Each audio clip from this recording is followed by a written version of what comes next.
This is our video for lesson 4.3, writing equations of parallel and perpendicular lines. So I assume that we've heard these words before, but it may have been a while, and we're going to dig a little bit deeper into what those things and what those things mean, and what the equations of those lines look like. So parallel is probably the one that we feel a little bit more comfortable with. That's lines that never cross or touch. So they're always an equal distance apart no matter how long those lines go on. Perpendicular lines cross at 90 degrees. So cross or meet, we say they intersect at 90 degrees, a right angle, and that's it. And we can determine whether lines are parallel or perpendicular just by looking at their slopes. So if we have 2 points, we can always calculate their slope to figure that out. If we have a line in point-slope form, we know that slope is right there. And if we have a line in slope-intercept form, again, slope is something that we can easily pick out of that. And again, just looking at that one number, we can determine if equations are parallel or perpendicular. And then we can go through the same processes we have in this chapter to write those equations as well.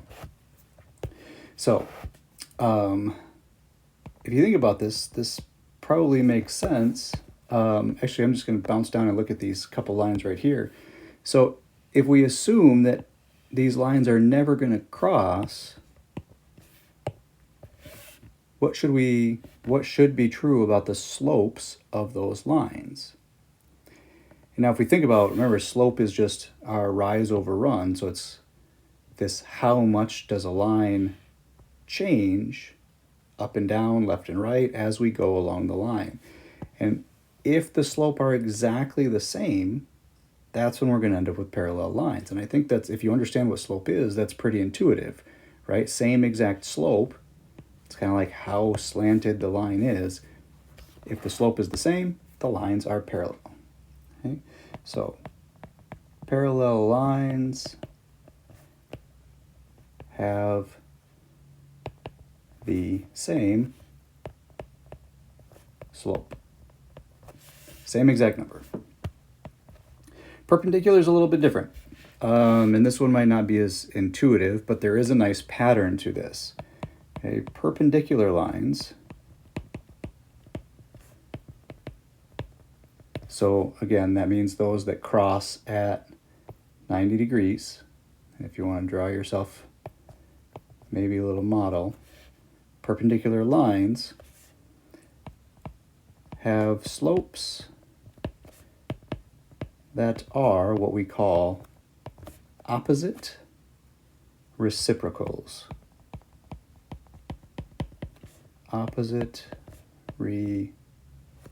Missing a letter here. All right, here we go. Reciprocals. And what that means is we take the slope, and if the lines are perpendicular, we're going to see that those slopes flip, the fraction flips, and the sign changes. Okay, so what this means is fraction flips, sign changes. Okay, so here's our example of perpendicular, and we're cutting a little tight on space here. So our example, where should I put this? I guess just right here. Example. If I have one slope that is 3/4,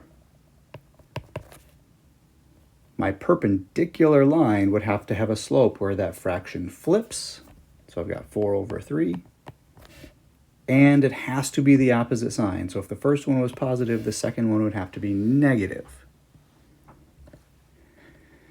So if you have just like a whole number, say we had a slope of -2, remember that's really the same as 2/1, so the perpendicular slope would be positive 1/2. That's it. That's the only thing that is new for this section. We can write equations of lines the exact same, This is the only thing that you need to remember. Parallel lines have the same slope. Sorry, I circled perpendicular. Parallel lines have the same slope. Perpendicular lines have this pattern of opposite reciprocal slopes. So let's kind of look at some examples with this. Okay, determine which lines are parallel. So if you haven't done this on your own, I would encourage you, get a little practice finding slope, because that's all we need to know, right? Let's find the slope. So I'm going to find the slope of line A. So I'm going to use M sub A. And I'm going to just count. I've got a nice graph. I've got points here. So this goes down 1 and over 1, 2, 3, 4, 5. Okay, so this has a slope of negative 1/5.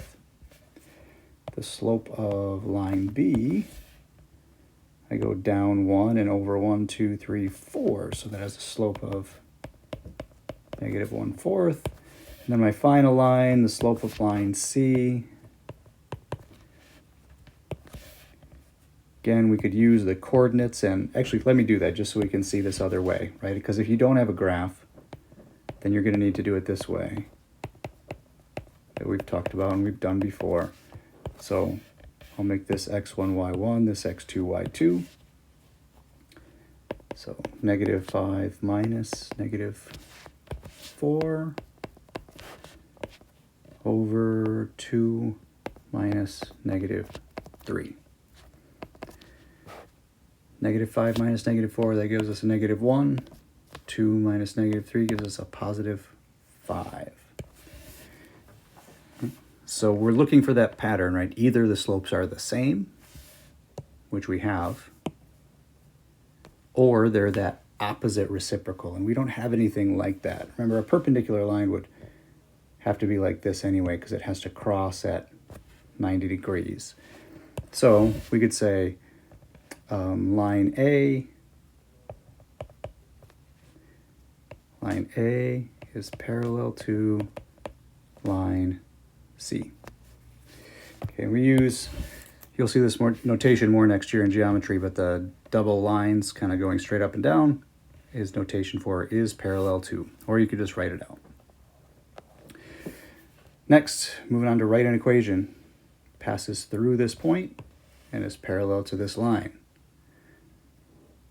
So what we're looking for is slope, right? Because if I'm going to write the equation of a line that's parallel, I need to know the slope.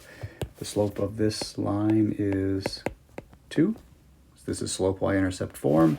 So this is exactly what we've done in the last couple sections. We're writing the equation of a line through the point 5, negative 4 with a slope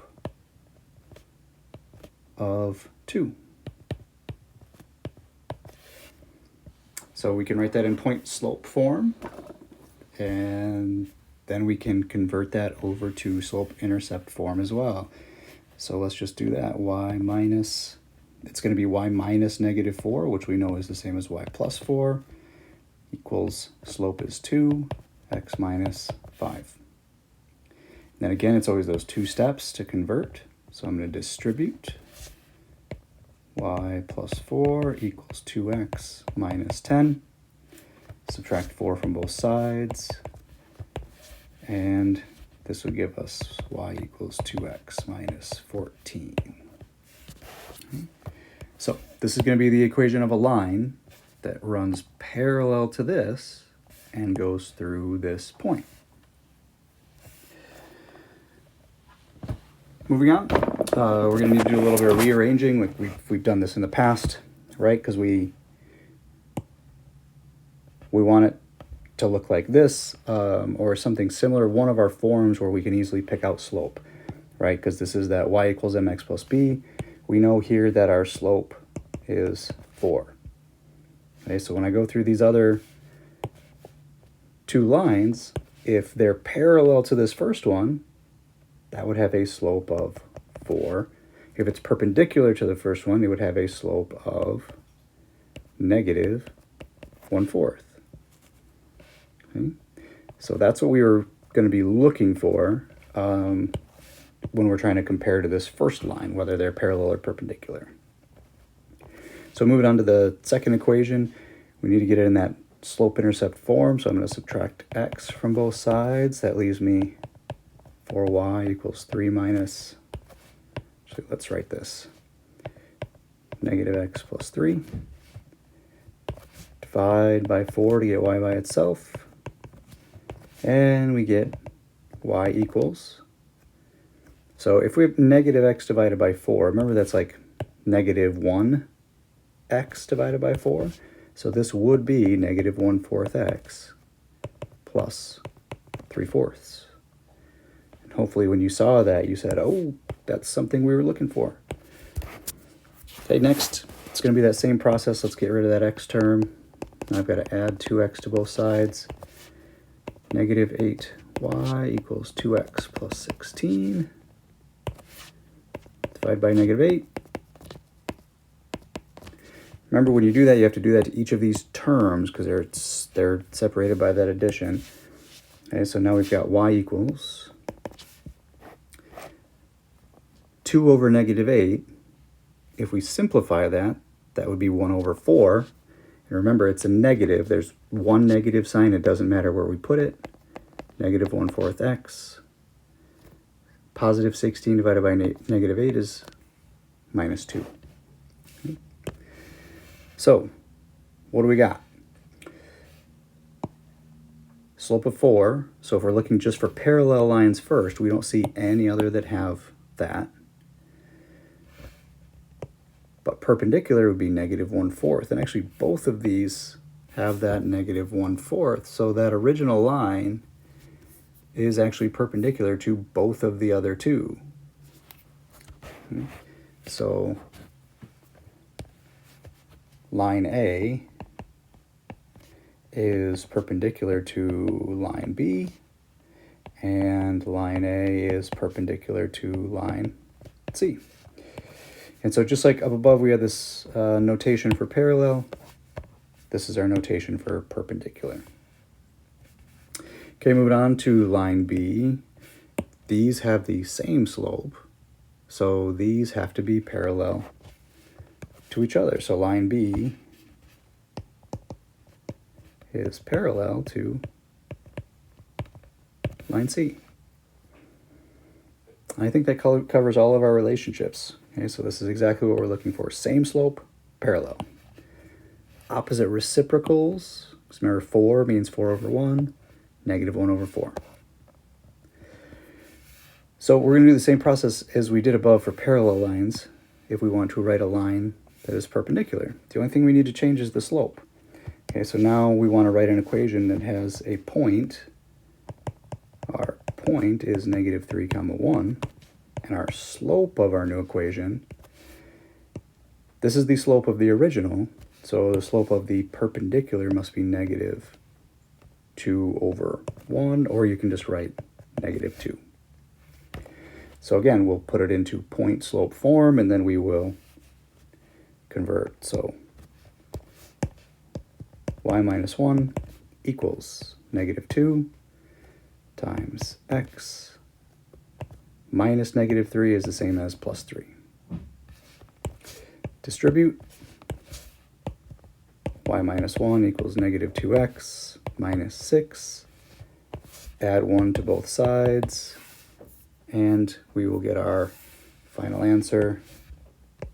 Y equals negative 2x minus 5.